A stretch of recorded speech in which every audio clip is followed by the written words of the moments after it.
நல்லா இருப்பீங்க. நன்றி ஐயா. வணக்கம் குருஜி நேரம். வணக்கங்கம்மா. வணக்கம் அம்மா. எங்கேருந்து பேசுகிறீங்க? கோயம்புத்தூர்லேருந்து பேசுகிறோங்க. யாருக்கா ஜாதகம் பார்க்க போகிறீங்க? பையனுக்காக பார்க்கணுங்க. பிறந்த தேதி, பிறந்த நேரம், பிறந்த இடம் சொல்லுங்கம்மா. பிறந்த தேதி 20/5/5/1995. 1995. பிறந்த நேரம்? ஆமாங்க. 7:47 AM. 7:47 AM. பிறந்த இடம்? கோயம்புத்தூர். கோயம்புத்தூர். ராசி, நட்சத்திரம், லக்னம் சொல்லுங்கம்மா. லக்னம் மிதுன லக்னம். மிதுன லக்னம். மகர ராசி. மகர ராசி. திருவோண நட்சத்திரம். திருவோண நட்சத்திரம். என்ன கேள்வி கேட்கணுமா? அம்மா நல்லா இருப்பீங்கம்மா. தீர்க்க சுமங்கலியா, தீர்க்க ஆயுளோட ஆரோக்கியமா நல்லா இருப்பீங்க. நல்லா இருப்பீங்க. வணக்கங்கய்யா. வணக்கங்கய்யா.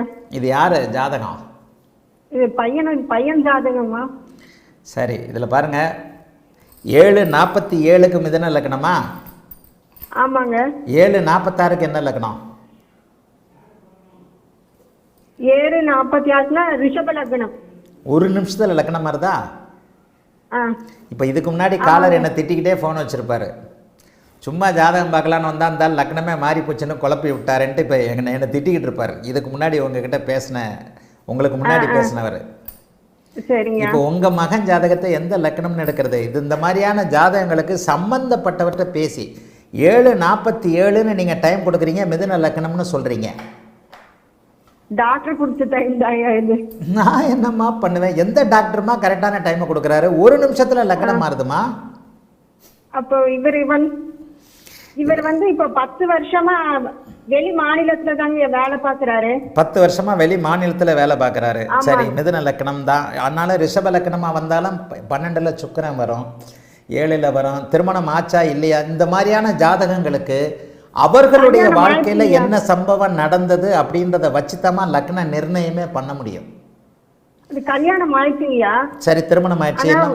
கல்யாணம் ஆகி பிரச்சனையா இருக்குங்கய்யா.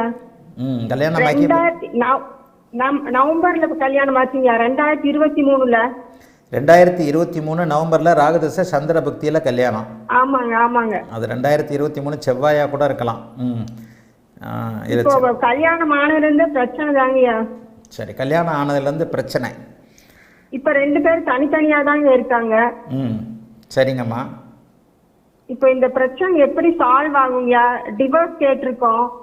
டிவோர்ஸ் கேட்டிருக்கிறீங்க அம்மா. டிவோர்ஸ் கேட்டிருக்கிறீங்க அப்படின்னு வந்துட்டாலே 7 ரிஷப லக்னமாக தாம்மா வந்துடும். ஏன்னா குருதசை வந்து செவ்வாய் சனியோடு சேர்ந்து அட்டமாதிபத்தியத்தை செய்யக்கூடிய அமைப்புகள் கண்டிப்பாக வந்துடும் ஒரு நிமிஷத்துக்கு முன்னாடி. ஏன்னா வெளி மாநிலத்தில் இருக்கிறாருன்னு சொல்கிறீங்களா?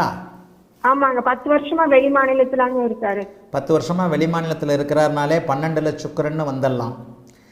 இதுக்கு இன்னும் சில தகவல்கள் அவர்கிட்ட பேசுறதுல தான் இருக்கு. பொதுவாகவே என்னதான் இருந்தாலும் 6ஆம் இடத்துல மறைஞ்சிருந்தாலும் கூட அப்படிலாம் ஒன்றும் பெரிய கஷ்டங்களை மிதுன லக்னத்திற்கு குரு செய்ய மாட்டார். ஆனால் ரிஷப லக்னத்திற்கு அவர் அட்டமாதிபதியாகி 7ஆம் இடத்துல உட்காந்தா வந்த உடனே 7ஆம் இடத்தை கெடுக்கக்கூடிய அமைப்புகளை பண்ணுவார். ஏன்னா ரிஷப லக்னத்திற்கு அவர் கடும் பாவி. இந்த குருதசை ஒரே நேரத்தில் செவ்வாய் சனியோடு தொடர்பு கொண்ட குரு நல்ல பலன்களை செய்யாதுன்றதை நிறைய இடங்களில் சொல்கிறேன். இதைத்தான் நான் பாவத்துவம்னு சொல்கிறேன். இந்த இடத்துல பாருங்க, ரிஷப லக்னத்தின் அடிப்படையில் 7ஆம் இடத்திற்கு சனி பார்வை, செவ்வாய் பார்வை, குருவின் அட்டமாதிபதியுடைய இருப்புன்ற மாதிரி ரிஷப லக்னம்னு வந்துட்டாலே கோர்ட்டு கேஸுன்னு போய் டைவர்ஸ் போகும்.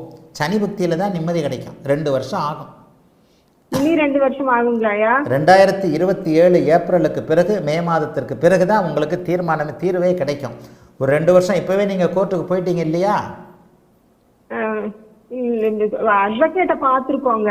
சரி, அட்வொகேட்டை பார்க்குறதும் கிட்டத்தட்ட கோர்ட்டுக்கு போகிற மாதிரி தான். அவங்க என்னம்மா சொல்கிறாங்க? அவங்க இன்னும் எதுவும் பதில் சொல்ல மாட்டேங்கிறாங்கய்யா.